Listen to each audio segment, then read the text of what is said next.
So it was a really long week for me. We moved this week, and I would love to primarily blame my children for the fact that the move was a lot, and it is in part their fault. But the reality is the person who has the most stuff in our family is me. So I can't, you stop that. You didn't even move most of it. I came in, a couple people asked me how I was doing this morning, and one person who shall remain nameless, I walked up to, and they immediately said, "You look exhausted." I said, "I am." I clocked 21,000 steps on Thursday, 25,000 on Friday, and like 18,000 yesterday. So I plan on not having that many today. But there was an interesting thing that happened. I was on Friday, about halfway through the day, I got to this point where I was like, this is stupid. I don't want to be doing this. I want to be done. And, you know, it's been a long time since we've moved. It's been almost 10 years since we moved. But you get to that point in any move.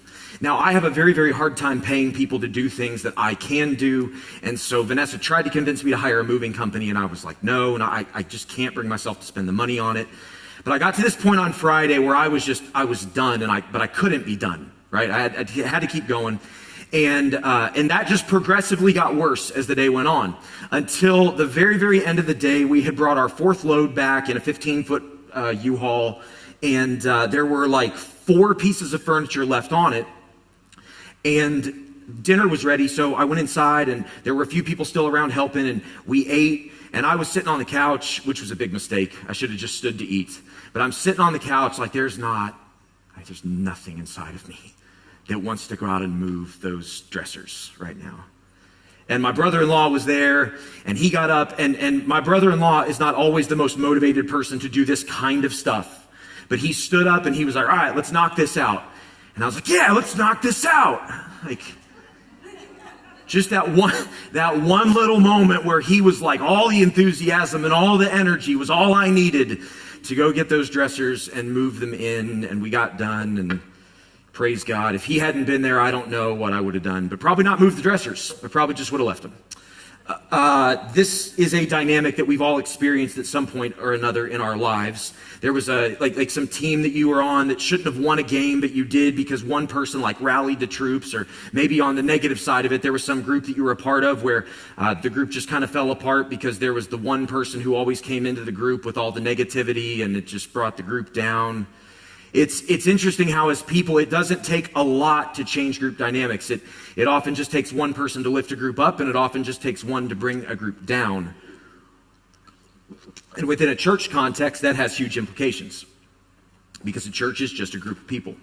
It's not a building. It's not all the pomp and circumstance of music, and it's just people. It's just a group. And in the same way that one person can change the dynamic of a friend group or of a team or anything like that, that can happen within a church context too. Some churches seem to develop extraordinary courage, and others get stuck just kind of spinning a hamster wheel. And the question that I've had to grapple with a lot over the years that comes out of that is how does a group of people who genuinely love the Lord get to a place where they're just stuck not making progress for the Lord, right? Because if a group of people loves the Lord, it seems that would by its very nature mean that there are things happening for the Lord. But if you've been a part of very many churches through your life, you know that there are some who just kind of are stuck. So how does it happen? Well, we're in this series called Strong and Courageous, and this is the 4th week. We've been looking through the book of Joshua, which is the 6th book of the Bible.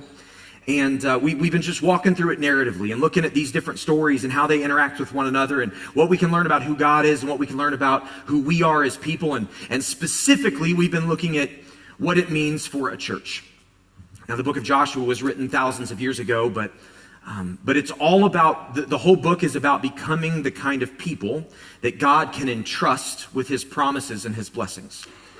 And so that has huge implications for churches now, because we are in the same boat. How can we become the kind of people, as a group, as a collective, that God pours blessing out on, that he gives enormous blessing too.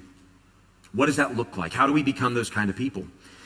And as we've looked through this story, as we've looked through this book, we've looked at several different things, but we come to this point in the middle of the book of Joshua that is that's odd.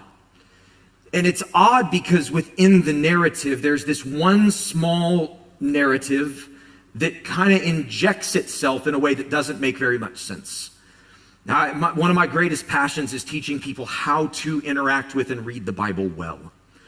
I know for a lot of people, the Bible feels like this very inaccessible book. Parts of it are very confusing, and it was written a very long time ago, and it can just feel hard to read and hard to understand. But one thing that is a critical principle to understand about the Bible is anytime you're reading through and come to something that doesn't seem like it fits where it is, that should be a giant yellow flag. Slow down. Something's happening here that matters. Something's happening here that maybe on the surface doesn't seem like it matters or like it makes sense. But there's a reason that the writers put it there. So as we move through the book of Joshua, we've worked through the very beginning of it. We've worked through like the famous Jericho story. We've worked through these battles that they fought in this time where they really trusted God and at Jericho, and this time where this one person really didn't and disobeyed God. And then we've looked at all these different things, this miracle God did where the sun stood still. And then we come to this point in the narrative where God begins to, through Joshua, distribute the land within the promised land to the different tribes. There's 12 tribes. They start to just break all the land up.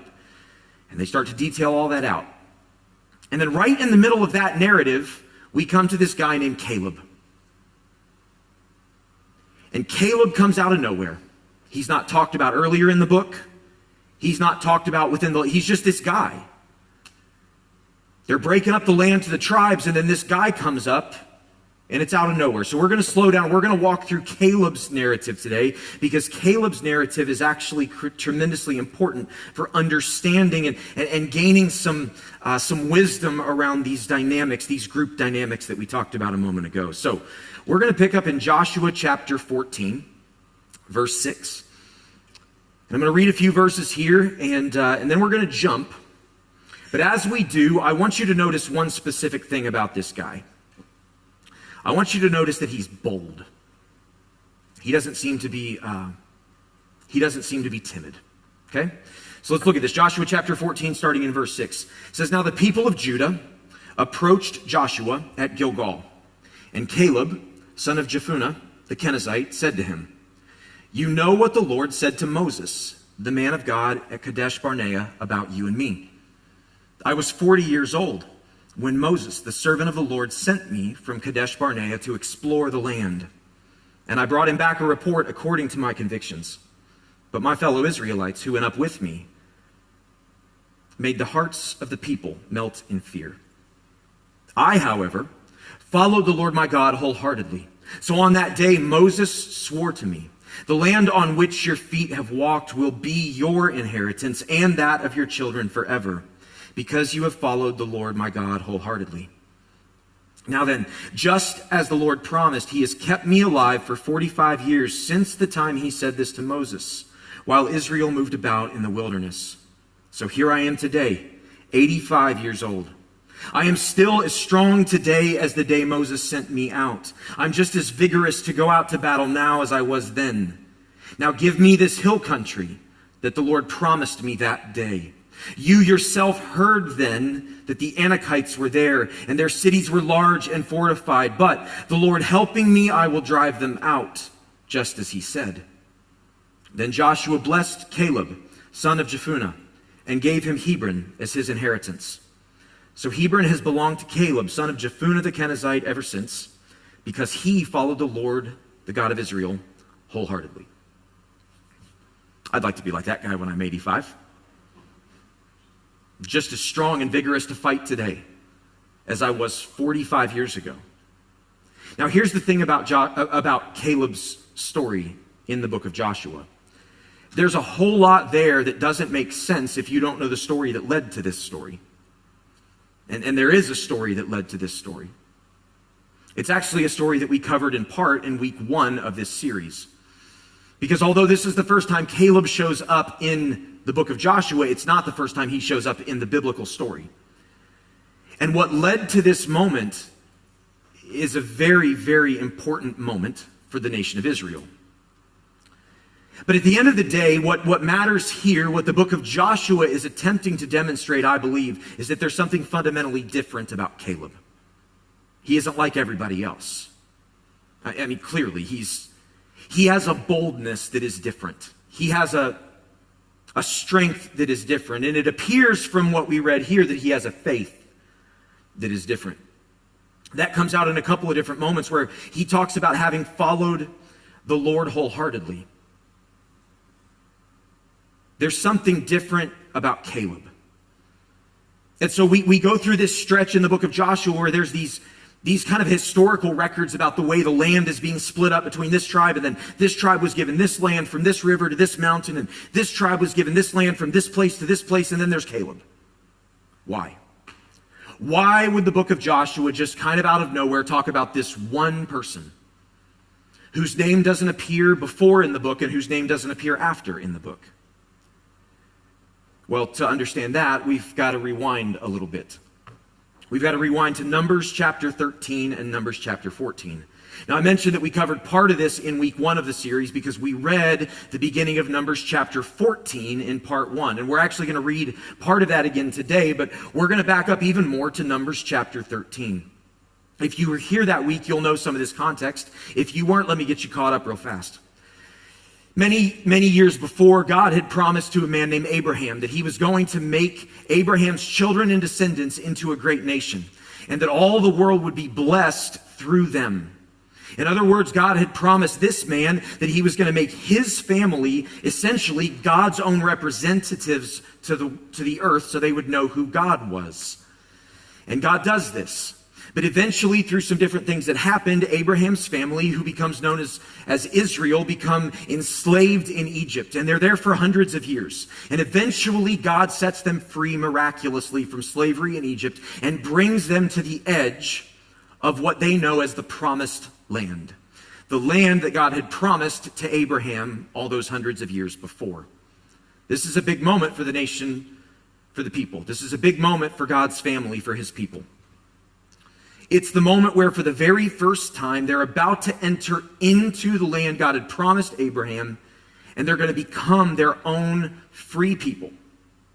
But something happens that prevents that from coming to pass. And that's the story that we find in Numbers chapter 13. There's what I think is a little bit of a common misunderstanding about what's known in the Bible as the Exodus story, the story of Israel wandering through the wilderness for 40 years. A lot of people think that God just apparently didn't know how to use GPS.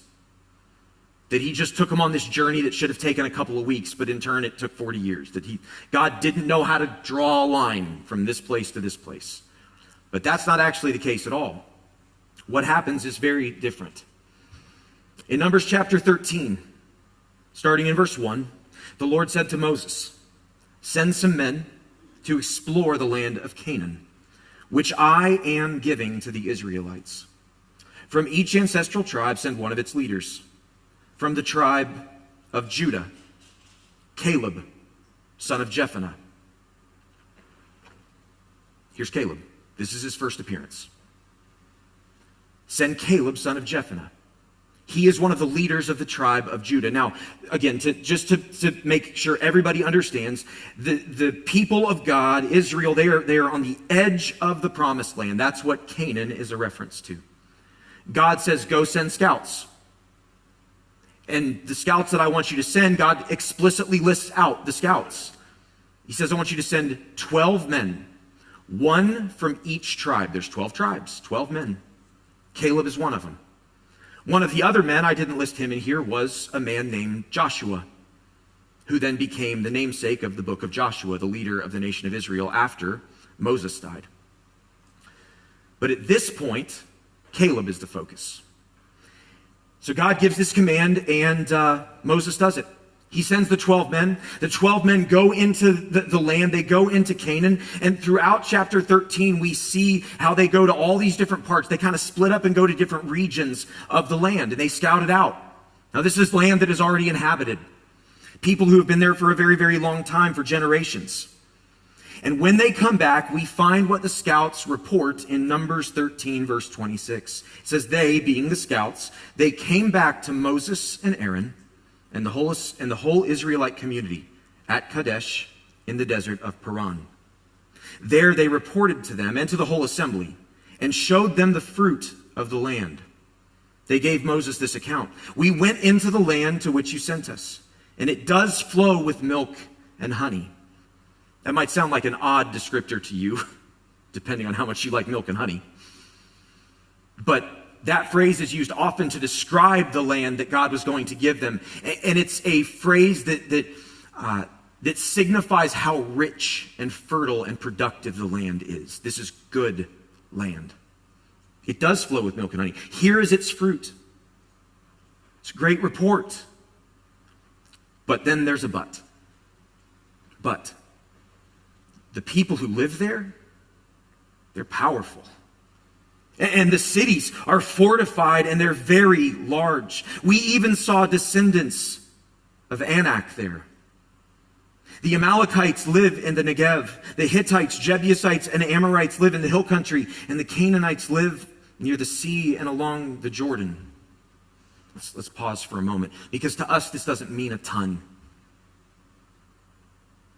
But to the people who heard that report that day, this meant a lot.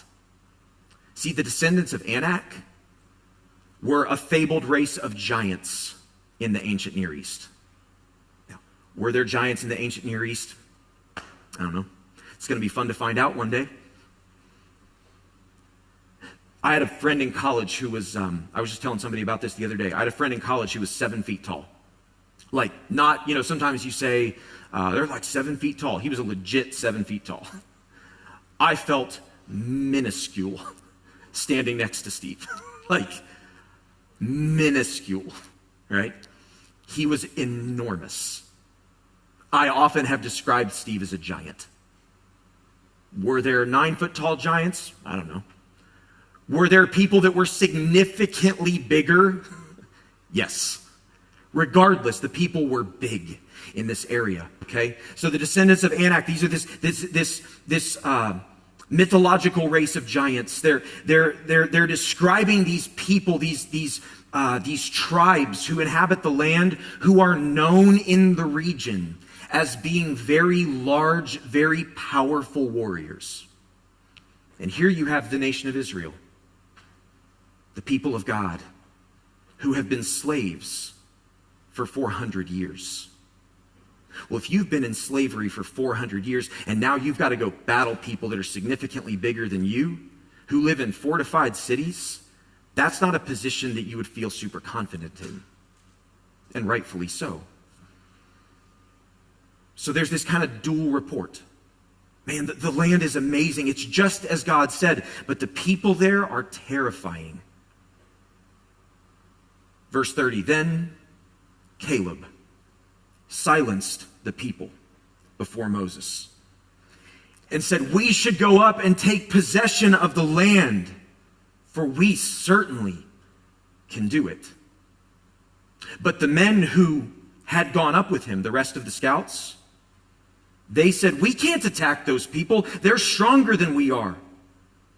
And they, the scouts, spread among the Israelites a bad report about the land they had explored. They said, the land we explored devours those living in it. All the people we saw there are of great size. We saw the Nephilim there. The descendants of Anak come from the Nephilim.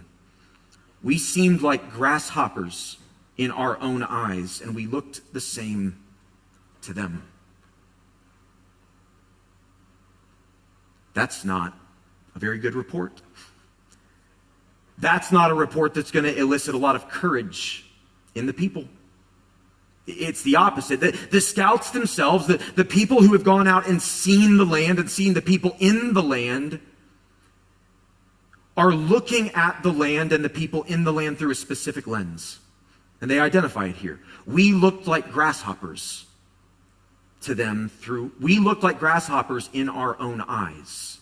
In other words, through what we can see in our eyes, us compared to them, we don't stand a chance.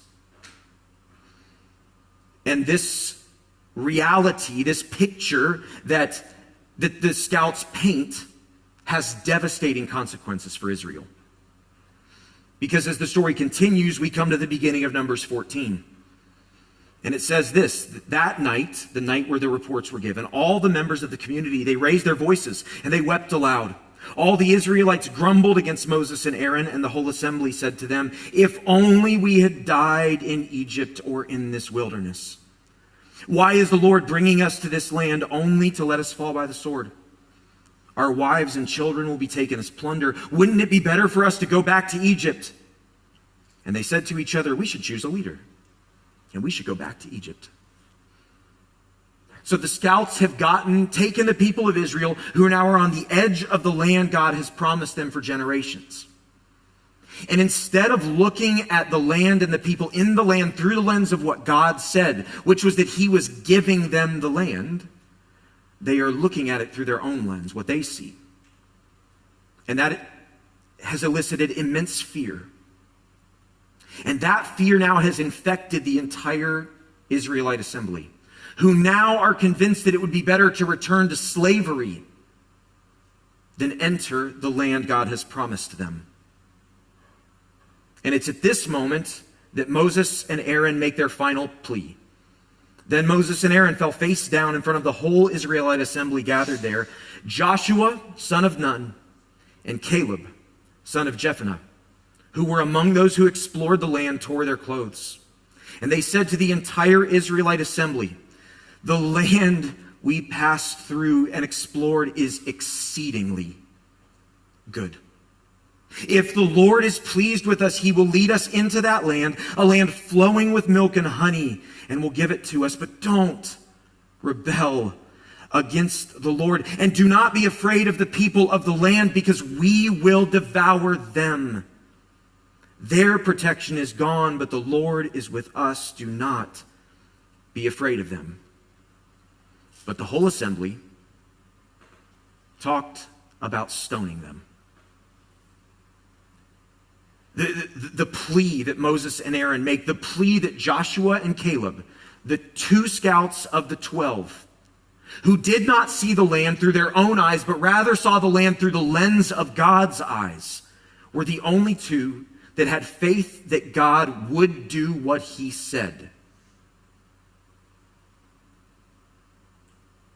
Now, as a result of this, what ends up happening is that God punishes the people.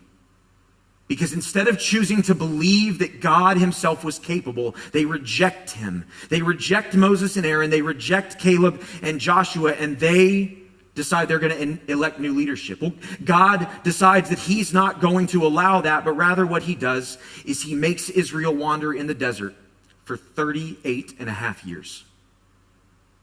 God didn't not know how to draw a map. God said, if you cannot trust that I will do what I say, you can't inhabit this land and be my representatives. You can't. It's not possible. So Joshua, Caleb, Moses, Aaron, despite having faith that God would do what he said, they also do not get to enter the land. So when Caleb makes his plea to Joshua in Joshua chapter 14, Caleb is returning back to this moment in time where he says, I went and scouted the land. Joshua, you were with me. You heard what happened. You know what happened. You know that God through Moses promised me this land because I was faithful to him. I wasn't afraid. Everybody else but you and I were afraid. So now give me the land that was promised to me all those years before. Caleb measured reality not against himself, but against God. And because Caleb measured reality against God, not himself, he saw something completely different than what the rest of the scouts saw. They saw themselves as grasshoppers who would be devoured. Caleb saw the people as grasshoppers who God would devour. Caleb's confidence was not in their ability, in Israel's ability, because they didn't have the strength. Caleb's confidence was in the fact that God said it, so it will come to pass. What's crazy about this story to me, and it's so easy to look at a story like this and think, well, those people are dumb. I mean, my goodness, couldn't they believe? It was just a year and a half before that God had divided a sea for them to walk through on dry ground to save them from the nation of Egypt. And they now couldn't believe that God could defeat the people of the land? And yet, how often in our own lives do we doubt what God is capable of because what we see is bigger than what we think we can do?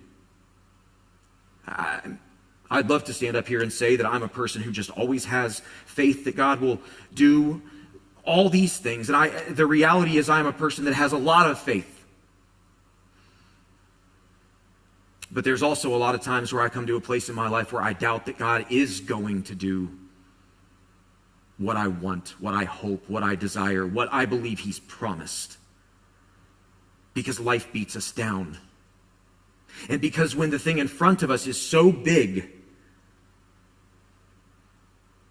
that we have to step around it, that we have to choose to turn and look, sometimes we just get so blinded by what's there that we forget to see and forget to remember what God has done and what he will do. Now, for Caleb and for Joshua, they did what they could. They tried their very best. But at the end of the day, the reality is there were 10 scouts who convinced the entire people of God that they had no hope. And I think one of the biggest things that we learn from this story is exactly what we talked about earlier today. The reality is that our faith does not exist in isolation, and our fear does not exist in isolation. Both of those things impact the people around us for better and for worse. When we are part of community, our faith impacts that community, and our fear impacts that community. For Caleb and Joshua, they did all they could to instill in the people that there was hope, not because of who they were, but because of who God was. But the reality is there were 10 other people who said, we can't do it. And that fear overtook the people. And instead of boldly saying, yes, let's enter the land because God is with us, they said, we can't. We should go back to Egypt where we came from. I think the thing we learn from Caleb's story, and unfortunately we learn it in a negative way, not a positive way, is that what you believe is true shapes what others believe God can do. Caleb and Joshua believed it was true that God was capable, not just capable, that he would give them the land. Joshua and Caleb believed that these giants in the land, these people who they looked like grasshoppers next to, that they were nothing compared to God. They believed that was true. The other 10 scouts, they didn't. They believed that they had no chance, that they had no hope, because the people were big and powerful and mighty. And so what happened? Israel didn't get to enter the land. See, faith can look at a reality, and fear can look at the exact same reality, and they can reach very different conclusions because of the lens that they're looking at that reality through. If the lens you look at reality through is that of a God who divides the seas, who delivers people from slavery, who, when he makes a promise, that promise never fails, then what is there to fear? But on the other hand, if the lens through which you see reality is the lens of yourself as a human, then when you come against things that are too big, that are too powerful, that are too great, what hope is there? There is none. What's sad about it is that the scouts, they actually did understand what was true and what was real. It was true and real that there was no hope apart from God. But what they didn't do was look at the lens, or look at the reality through the lens of who God was, what God had already done. This gives us a simple but really impactful step that we can take. Again, this whole series has been about like how do we become a church family, a church body? How do we become a church that is strong, that is courageous, that is willing to boldly step into whatever God asks? Well, we, just like every other church throughout all of human history, will be tempted to look at reality through the lens of fear. Because that's the temptation of all of humanity through history. To understand how to help combat that and make sure that we do not become that, we just look at what Caleb did. So we're going to rewind real quick to Numbers chapter 13, verse 30. We read it a few moments ago. But as the scouts come back and they give the report, and the people start to grumble, we find that Caleb silenced the people before Moses. And he said, we should go up and take possession of the land, for we can certainly do it. It's a very simple little verse. It's a very simple action Caleb takes. There's a report being given, and Caleb goes, but there's something else. He speaks. He brings his faith into the room. In Numbers chapter 14, verses 6 through 9, Joshua son of Nun and Caleb son of Jephunneh, who were among those who had explored the land, they tore their clothes, and they said to the entire Israelite assembly, the land we passed through and explored is exceedingly good.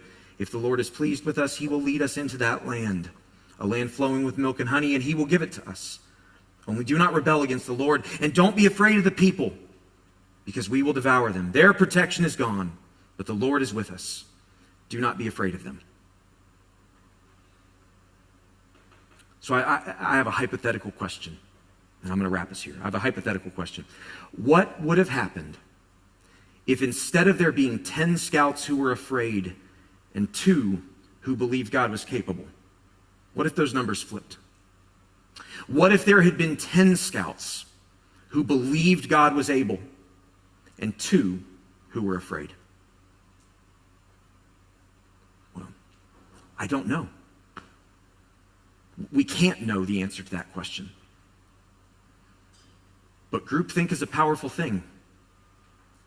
And if there had been 10 scouts who said, we can take the land, and if there had been 2 who said, but the people are scary, they're big, they're powerful, and then there were 10 who were saying, no, but we've got this, because remember what the Lord did for us in Egypt? Remember what he did so that we could cross the Red Sea? Remember what he did when he gave us manna in the desert? Remember what he has done every step along the way? If there had been 10, maybe, just maybe, Israel would have entered the promised land 38 and a half years earlier. Maybe, just maybe, all the people of that generation would have gotten to see the goodness and faithfulness of God in this situation. They had seen it in many already, but they forgot it to the point that they stopped moving. What if there had been 10 who had faith instead of being overwhelmed with fear?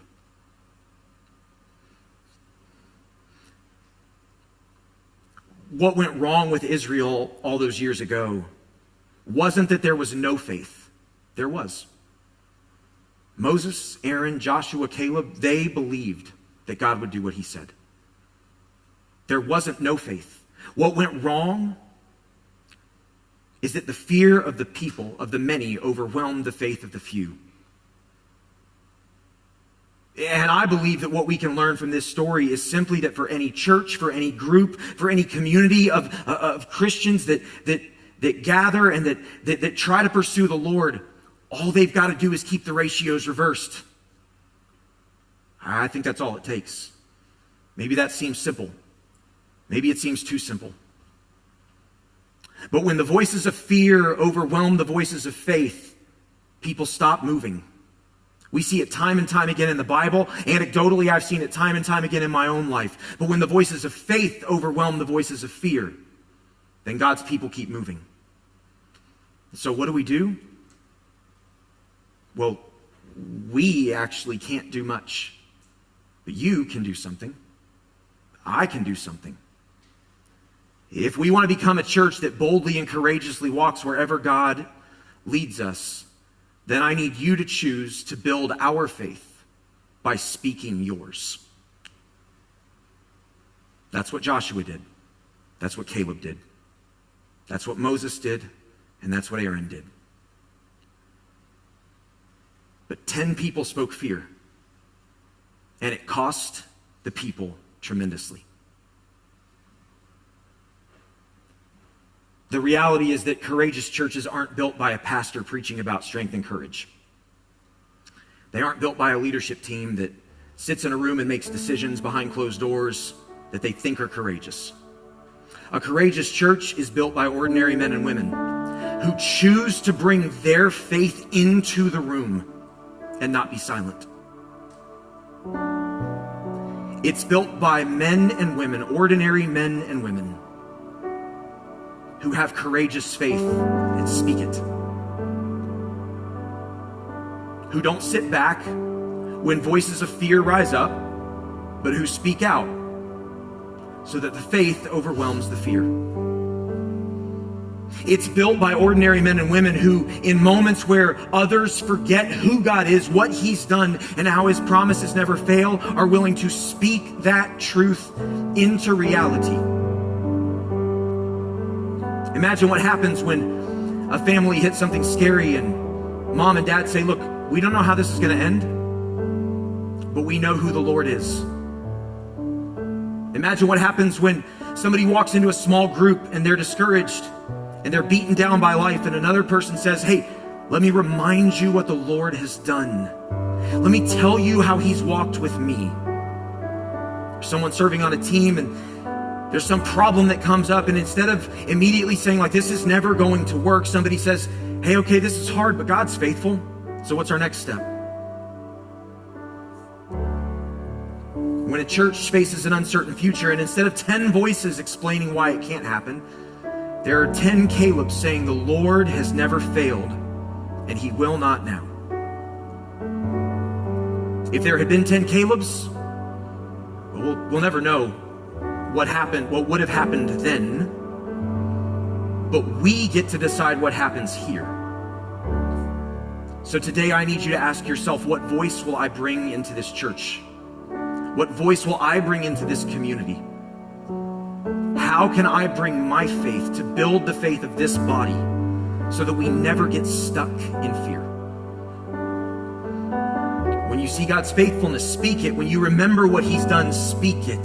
When fear gets loud, speak what is true. Build our faith by speaking yours. Because what you believe is true shapes what others believe God can do. And if a whole bunch of us individually choose to do that, then I think what will happen is we will become a church not full of individuals who have faith in God, but I think we will become one body that is full of faith in God. And we will begin to see the Lord do things that we can only imagine today. That's who I want us to be. And I think that's who you all want us to be too. So bring your faith into the room. Speak truth when fear rises up. Remember who the Lord is and what He's done, and do not be afraid. Do not be afraid, but instead be bold, be strong, be courageous, not because of who we are, but because of who He is. Let's pray today.